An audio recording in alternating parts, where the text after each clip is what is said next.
একটা গান শুনে নাকি, মিশে মায়ায় বন্দি থাইকা করলাম কত খেলা, পশ্চিমে তাকিয়া দেখো তোমার ডুইবা গেছে বেলা, এক পলকের নাই ভরসা, মিশে সকল আশা, তখন বুঝি দারুণ ঝড়ে ভাঙবে তোমার বাসা। ঘাড় কাত করে দেখতেছে, কি দেখতেছিল ভাই? 5 তলার ভিত দিছি রে, 3 তলা হসে রড বার করে থুসি, 2 তলা কবে হবে? কান্দের ফেরেশতা খায় পাগলা, উপর দিকে না তাকা, নিচের দিকে তাকা। তোর দাদা কুটি, তোর বাপ কুটি, তুই যাবো কুটি, সেটা দেখ। আমাদের নজর কোন দিকে? আসলে কি আমরা যত তালায় বানাই উপর তলায় থাকতে পারবো? তাই নিয়ে নামাবি, জোরে করার কথা ঠিক কিনা? কখন নামাবে? 3 জন বন্ধু গল্প করতেছে, অমুকের ফাঁসি হলো, অমুকের ফাঁসি হলো, অমুকের ফাঁসি হলো। আমি যা বললাম, ভাই তোমাদের গল্পের মধ্যে আমি একটা মারাত্মক কথা বলি। কি কথা হুজুর? আমি বললাম তোমাকে মৃত্যু হবে। যেই বলছি মৃত্যু হবে, চুপ করছে। আমি বললাম পাগলা, ফাঁসির তারিখ আছে রে, মরার কোনো তারিখ নেই। কথা কন না কেন? ফাঁসির কি আছে? তারিখ আছে, কিন্তু মরার কোনো তারিখ নাই। উমুকের ফাঁসি নিয়ে চিন্তা না করে তুমি কেমন মুসলমান হয়ে মরবে, এই চিন্তা প্রত্যেক ধাপে ধাপে, প্রত্যেক পরতে পরতে তোমাকে করা লাগবে। জয়গান কথা ঠিক কি না? আজকে আমরা এখানে এসেছি, আমার বউ আমারে কইছে দেখাশোনা ওয়াজ করবে। আমি কি দেখবো? বলে পুলিশ টুলিশ যদি থাকে, বর্তমান সরকারের যদি লোক থাকে, তাহলে তেল তেল আওয়াজ করবে।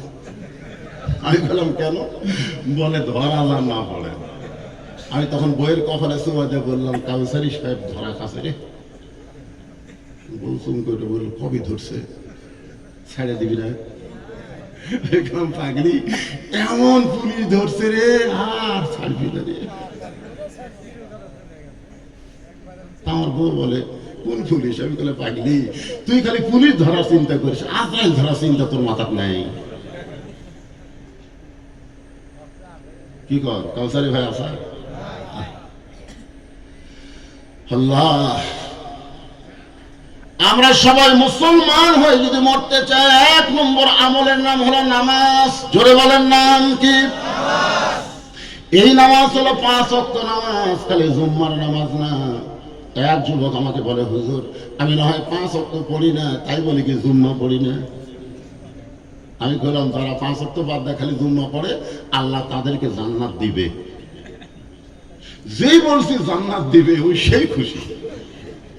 আমি বললাম, আল্লাহ রহমানুর রহিম হাসরের ময়দানে বলবে, যারা 5 ওয়াক্ত বাদ দেয় খালি জুম্মা পড়ছে, আমি আল্লাহ তাদের জান্নাত দিয়ে দিলাম। ওরা খুশি হয়ে দৌড় মারবে, যাই দিবে জান্নাতের দরজা তালা। আল্লাহ আপনি আমাকে জান্নাত দিলেন, কিন্তু জান্নাতের দরজা যে তালা দেওয়া।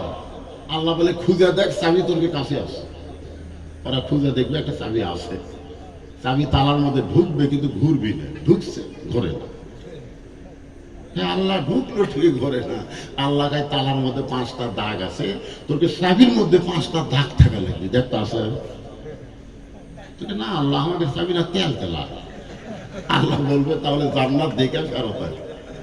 যারা খালি জুম্মা মারতেছেন, তারা খালি জান্নাত দেখতে পারবেন, খুলবার পারবেন না।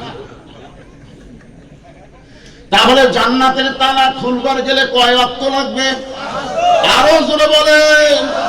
আমি প্রধানমন্ত্রীকে অনুরোধ করি, এত টাকা খরচ করে আপনি 564টা মডেল মসজিদ বানালেন, এই মডেল মসজিদের মধ্যে মুসল্লি ভরাবার গেলে আল্লাহ বলতেছেন, আল্লাযীনা ইউমিনুনা বিল গায়ব ওয়া ইউকিমুনাস সালাহ। কার উপর বিশ্বাস করা লাগবে? আসরের নামাজ এখনই পড়ছে, জমির ধান দেখবার গেছে, ধান দেখবার যায় দেখে ওপর জমির পানি চলমল করতেছে, নিচে জমিতে 1 ফোঁটাও পানি নেই। কি রে, উপরে এত পানি, আমার দাঁত পানি নেই, কি করি? ওই চারিদিকে তাকা, চারিদিকে তাকা দেখে কেউ নেই। আস্তে করে বসে হাত দিয়ে জমির আল কাটছে, এটা ওই পানি দিয়ে হাত ধোছে, ধুয়ে আবার দাঁড়ায় চারিদিকে তাকায় দেয়, কেউ নেই, বলতেছে আলহামদুলিল্লাহ কেউ দেখেনি রে, কেউ দেখেনি। আপনারা বলেন আর আসরের নামাজ আছে কিন্তু কি নাই? জোরে বলেন কি নাই? আমাদের বাংলাদেশে অনেকের নামাজ আছে কিন্তু ঈমান নাই। ঈমান যদি আমাদের থাকতো তাহলে বাংলার মুসলমান প্রাইমারির জন্য আজকে অনেক শিক্ষালয়ের জন্য সরকার হাজার হাজার কোটি টাকা বাজেট করতেছে, অথচ কোরআনের মডেল মাদ্রাসার জন্য ছায়া চিন্তা চলান লাগতেছে। জোরে কোন কথা ঠিক কি না? এই কোরআনের খবর আমরা জানি না। একটু মনোযোগ দিয়ে শুনবেন, যেই মানুষটা পৃথিবীর সবচাইতে বড় মাস্তান ছিল, যেই মানুষটা নাঙ্গা তরবারি নিয়ে নবীকে হত্যা করার জন্য রওনা দিয়েছিল, এই কোরআনকে গ্রহণ করার কারণে আল্লাহ তাআলা তাকে অর্ধ পৃথিবীর খলিফা বানায়া দিল। অর্ধ পৃথিবীর খলিফা। বাংলাদেশের মতন ৯৬টা দেশ, ধরে কোন কয় দেশ, সেই দেশের খলিফা হযরত ওমর এই কোরআনকে গ্রহণ করার কারণে তার চরিত্র কেমন হলো। তিনি একদিন জুমার দিনে খুতবা দিচ্ছেন, খুতবা দেওয়া মানে ভাষণ দেওয়া, যেমন প্রধান অতিথি ভাষণ দিল, চেয়ারম্যান সাহেব ভাষণ দিল, আমিও কিন্তু ভাষণ দিচ্ছি। ভাষণের আগে হলো খুতবা। ওমর ফারুক যখন খুতবা শুরু করলেন, এমন সময় একজন সাহাবী বললেন, ইয়া আমিরুল মুমিনিন, আপনার খুতবা আমরা শুনব না, আপনার ভাষণ আমরা শুনবো না। ওমর ফারুক চোখের পানি বের করে বললেন, ভাই আমার ভাষণের মধ্যে কি কোনো ভুল আছে? তুমি কি জন্য শুনবা না? সাহাবী বলতেছে, আপনি ততক্ষণ পর্যন্ত ভাষণ বন্ধ রাখবেন যতক্ষণ পর্যন্ত আপনার লম্বা জুব্বার কাহিনী না বলবেন। আমাদেরকে খাটো পাঞ্জাবি দিয়ে আপনি লম্বা জুব্বা পরে খুতবা দিচ্ছেন, আমাদেরকে খাটো দিবেন আর আপনি লম্বা পরবেন। আপনি লম্বা জুব্বা কোথায় পাইলেন? এটা না বলা পর্যন্ত আপনার ভাষণ আমরা শুনব না। অর্ধ পৃথিবীর রাষ্ট্রপতি খলিফাকে শুধুমাত্র জুব্বা লম্বা হওয়ার কারণে একটা সাধারণ মানুষ ভাষণ বন্ধ করে দিছে। আপনারা বলেন তো, ওমর ফারুকের কি চামচা নাই? চামচা বোঝেন? আজকে আমাদের বড় বড় নেতার পিছনে কিছু কিছু লোক ঘরে কি ঘরে না। চেয়ারম্যান সাহেবকে বলছে, চেয়ারম্যান সাহেব লেখা আছে 10 কেজি, না পায় হলো 800, বিজেপি কার্ডের চাউল। চেয়ারম্যান সাহেব বলতেছে নাম কাটা দে, নাম কাটা দে, জোরহাত করে বলতেছে কাটা দেন না, যা দিচ্ছেন রে, তোর 2 কেজি না মারলে আমি চামচা পার মুখি দিয়ে রে, চামচা পার মুখি দিয়ে। অথচ অর্ধপৃথিবীর খলিফা লম্বা জুব্বা একটা সাধারণ সাহাবী লোকমা দিছে, একটা মানুষ পর্যন্ত ওমর ফারুকের পক্ষে কথা বলতেছে না। আল্লাহর কোরআনকে গ্রহণ করলে তার চরিত্র কেমন হবে? মুসলমান হয়ে মরতে গেলে আমাদের করণীয় কি? কেউ যখন হযরত ওমরের পক্ষে কোনো কথা বলতেছে না, এমন সময় আব্দুল্লাহ ইবনে ওমর 6 লক্ষ হাদিসের হাফেজ, 30 পারা কোরআনের হাফেজ। নেতার বেটা কি 6 লক্ষ হাদিসের হাফেজ, কোরআনের। আজকে আমাদের নেতার বেটারা কি কথা হয় না। আজকে আমাদের মতন গরিব হুজুর মসজিদে সুদের বিরুদ্ধে কথা বলার সাথে সাথে কেশিয়ার খেলে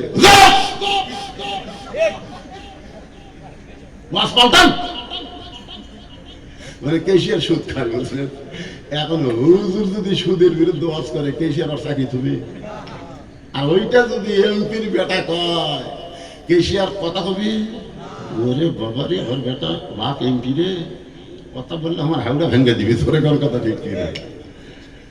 আজকে প্রাইমারি বলেন, হাই স্কুল কলেজ বলেন, সরকারি টাকা দেওয়া চলে, আর এই মাদ্রাসা ভিক্ষা করে চলার কারণে হুজুরদের মন দুর্বল হয়ে যায়। কারণ হুজুররা ভিক্ষা করা ছাড়া তাদের প্রতিষ্ঠান চলাবার পারে না। বলে কথা বললে এই হাতের দাম বেশি না এই হাতের দাম বেশি? না বুঝতেছেন না? উপর থেকে যেটা দেয়। আজকে কিন্তু এনারা হাত দিল, ইনি দিলেন ভাই চেয়ারম্যান সাহেব এখনো দেয়নি, দিবি আমরা দেন ভাই। উনি দিচ্ছেন, আল্লাহ বলতেছে যেটা তলে আছে ওর দাম কম, আর যেটা উপর থেকে দিল এর দাম বেশি। আজকে আমরা হুজুরে খালি দেন ভাই, চলতেছে রে ভাই, মাদ্রাসার ঘর করে বাড়তেছে রে ভাই, আর প্রাইমারি পুরাতন হচ্ছে 3 তালা করে দিয়েছে। কথা কন না কেন? তাহলে হযরত ওমরের ছেলে আব্দুল্লাহ 6 লক্ষ হাদিসের হাফেজ, 30 পারা কোরআনের হাফেজ, বাবার পাশে দাঁড়ায় গেছে, চিৎকার দিয়ে বলতেছে, রে নবীর সাহাবীরা, তোমরা খাটো পাঞ্জাবি হলেও নতুন কাপড় পরে নামাজ পড়তে আইছো, কিন্তু আমার পরনে দেখো নতুন কোনো কাপড় নাই। ওসমান গনি বলে, আব্দুল্লাহ, আজকে জুমার দিনে নতুন কাপড় না পরে তুমি পুরাতন কাপড় পরে কেন নামাজ পড়তে আইছো? আব্দুল্লাহ বলতেছে, আমি যদি নতুন কাপড় পরতাম তাহলে আমার বাবার জুব্বা লম্বা হতো না। আমি যদি নতুন কাপড় পরতাম তাহলে আমার বাবার জুব্বা লম্বা হতো না। তোমরা তো সবাই ঘুমাও, কিন্তু আমার বাবা ঘুমায় না। চেয়ারম্যান সাহেব আল্লাহ কবুল করুক, এখন যেভাবে চলতেছে, যখন উপজেলার চেয়ারম্যান হবে তখন কিন্তু এইভাবে আর চলতে পারবে না। রাত 12টার সময় একজন মোবাইল করবে, সব সময় মোবাইল খোলা রাখতে হবে, কে কখন বিপদে পড়বে তার বিপদে সে মানবতার 1 নম্বর সেবক হয়ে কাছে যাওয়া লাগবে। ধরে বলেন কথা ঠিক কি না? আব্দুল্লাহ বলতেছে, রে নবীর সাহাবীরা, যারা আমার বাবার লম্বা জুব্বা দেখে ভাষণ বন্ধ করে দিছো, তোমরা সবাই ঘুমাও, কিন্তু আমার বাবা ঘুমায় না। একদিন আমি তাকায় দেখি আমার মা দরজার কাছে দাঁড়িয়ে আছে। আমি বললাম, মা, ঘুম থেকে উঠে আপনাকে দরজার কাছে দেখতেছি, কারণ কি? মা কান্দার বলে, তোর বাবা মানুষের দুঃখ কষ্ট দেখার জন্য রাস্তায় রাস্তায় ঘুরতেছে, আমি কেমনে ঘুমাই? তাবুর মধ্যে কি যেন, এই জন্য বললেন হুজাল্লিল মুত্তাকিন। এখন আমাদের বাংলাদেশের মুসলমান একটু মনোযোগ দিয়ে শোনেন। আবু সুফিয়ান বলেন, এটা যে কোরআন শুনতে এত ভালো লাগে সেই কোরআন গ্রহণ করলে অসুবিধা কি? আবু জেহেল বলতেছে, রে আবু সুফিয়ান, তুই এমন কথা কইলি এটা জোরে বলা যাবে না, হক কথা জোরে বলা যাবে। তুই ওর কাছে আয়, যে কাছে কাছে তোর কানে কানে বলতেছে, কোরআন শরীফ যদি ধরি তাহলে তোর আমার নেতৃত্ব চলবি না। এই কোরআন শরীফ যদি আমরা ধরি তাহলে আমরা নেতা থাকবো না রে, নেতা হবে আব্দুল্লাহর এতিম পোলা। তুই কি চাস আমরা থাকতে আব্দুল্লাহর এতিম পোলা নেতা হোক? তা আসলে আল্লাহর কোরআনকে গ্রহণ করলে ভুয়া নেতাদের জায়গা বাংলার জমিনে থাকবে না। জোরে বলেন কথা ঠিক কিনা? কথা আপনার খালি শুনলে হবে না তো, এই কোরআন বাস্তবে গ্রহণ করা লাগবে।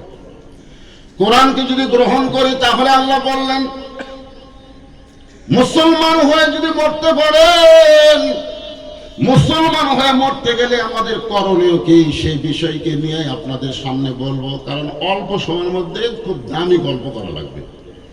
আপনারা মনে করেন না আমার দেরি করে তুলে দিচ্ছে, আমি রাত 3টা পর্যন্ত ওয়াজ করবো, সে বক্তার নাই। এমনি মন খারাপ, আপনাদেরও খারাপ, সাবেক চেয়ারম্যানেরও খারাপ, প্রধান অতিথিরও খারাপ। প্রধান অতিথি একটা মাহফিলে আসবে, হাজার হাজার জনগণ হবে, বদলে দিয়েছে।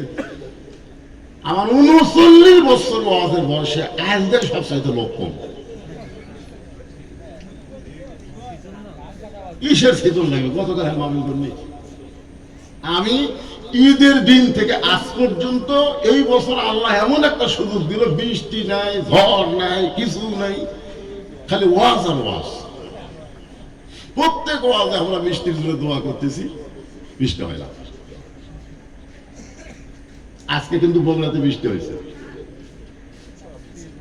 হ্যাঁ, তো আমি অবশ্য মোবাইল করছিলাম, কি খবর? না হুজুর আমাদের ফকফকা। আমার আগেকার ভাই বললেন বৃষ্টি কেন হচ্ছে না? আমি সে বৃষ্টি নিয়ে আর কোনো ওয়াজ করবো না। আমি ওয়াজ করবো মুসলমান হয়ে আমাদের মরা লাগবে। ধরে কোন কথা ঠিক কিনা?